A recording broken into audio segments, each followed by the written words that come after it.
Hello friend, आज આપણે શીખીશું ટૂંકી સ્લીવ। ટૂંકી સ્લીવમાં પફ કેવી રીતે મૂકવો, જેને આપણે ગોપીબાઈ પણ કહીએ છીએ। તો એના માટે ડબલ ફોલ્ડ કાપડ લીધું છે અને કાપડને પાછું એકવાર ડબલ ફોલ્ડ કરી દેવાનું। તો બાઈની લંબાઈ છે 4 ઇંચ, બાઈની પહોળાઈ છે 7.5 ઇંચ અને મૂડી છે 6 ઇંચ। હવે પહેલાં ચેક કરશું પહોળાઈ બાઈની। તો બાઈની પહોળાઈ 7.5 છે। હવે આપણે કેટલો પફ બનાવવો છે એ ચેક કરવાનું। તો પફ માટે 3 ઇંચ એક્સ્ટ્રા લીધું છે મેં કાપડ। પહેલાં 3 ઇંચ પહોળાઈમાં બંધ ભાગ છે અને 4 ફોલ્ડ છે કાપડ। 3 ઇંચ કાપડ છોડી અને પછી બાઈની પહોળાઈ ચેક કરી લેવાની છે। તો બાઈની પહોળાઈ છે 7.5। આગળના ભાગે 3 ઇંચ કાપડ છોડી અને 7.5 લઈ લેવાનું છે।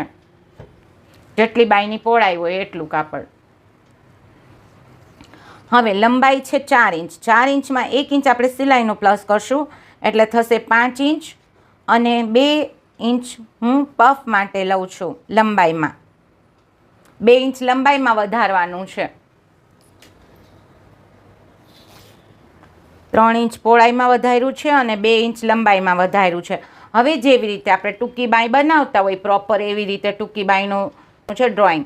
ટૂંકી બાઈ પરફેક્ટ કેવી રીતે બનાવવી અને બ્લાઉઝમાં કેવી રીતે મૂકવી તેનો મેં આગળ વિડીયો બનાવેલો છે, તો તમે જઈને જોઈ શકો છો।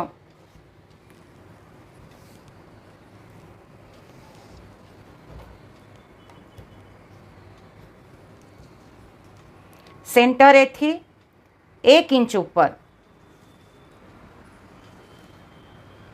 પફ સ્લીવ હોય એટલે સેન્ટરેથી 1 ઇંચ ઉપર આવી જવાનું। આપણી નોર્મલ સ્લીવ હોય તો આપણે 1/2 ઇંચ ઉપર આવતા હોઈએ છીએ। હવે જ્યાંથી આપણે 2 ઇંચ ઉપર આવ્યા છીએ પફ માટે ત્યાંથી શેપ આપી દેવાનો છે આપણી બાઈનો।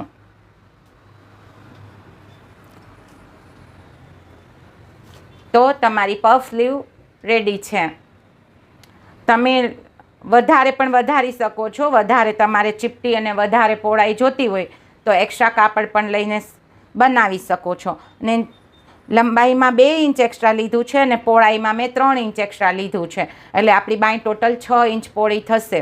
અને જો તમારે આવી રીતે બાઈ ના બનાવવી હોય, આ તો સિમ્પલ મેથડ જ છે કે લંબાઈમાં 3 ઇંચ એક્સ્ટ્રા પહોળાઈમાં લઈ લેવાનું અને લંબાઈમાં 2। પણ તમારે આવી રીતે ના બનાવવું હોય તો તમારી પાસે કોઈ રેડી બાઈનું કટિંગ હોય જેના માપની તમારે સ્લીવ બનાવવી છે, એનું કટિંગ રેડી કટિંગ મૂકી ને તમે બાઈ બનાવી શકો છો।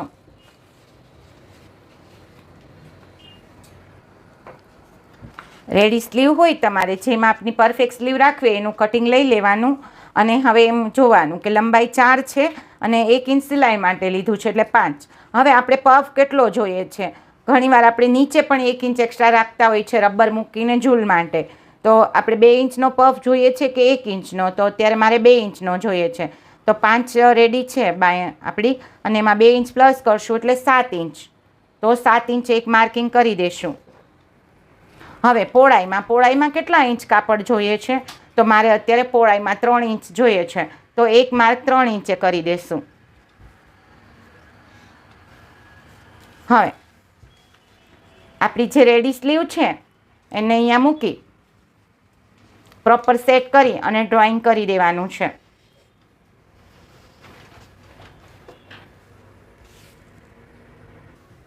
હવે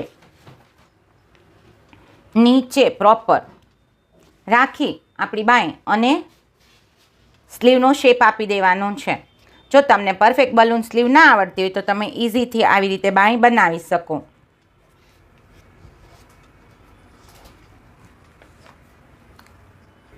બાઈને નીચેથી ટચ કરી અને પહેલાં સીધું માર્ક કરી દેવાનું અહીંયા અને પછી ઉપર સુધીનો શેપ આપી દેવાનો રહેશે એટલે તમારી પફ સ્લીવ રેડી થઈ જશે। તો તમને 2 મેથડમાંથી કઈ મેથડ પસંદ આવી કમેન્ટમાં જરૂરથી જણાવજો। આશા છે તમને મારી પફ સ્લીવનો વિડીયો પસંદ આવ્યો હશે, તો મારી ચેનલને સબસ્ક્રાઈબ કરજો અને લાઈક કરવાનું ભૂલતા નહીં।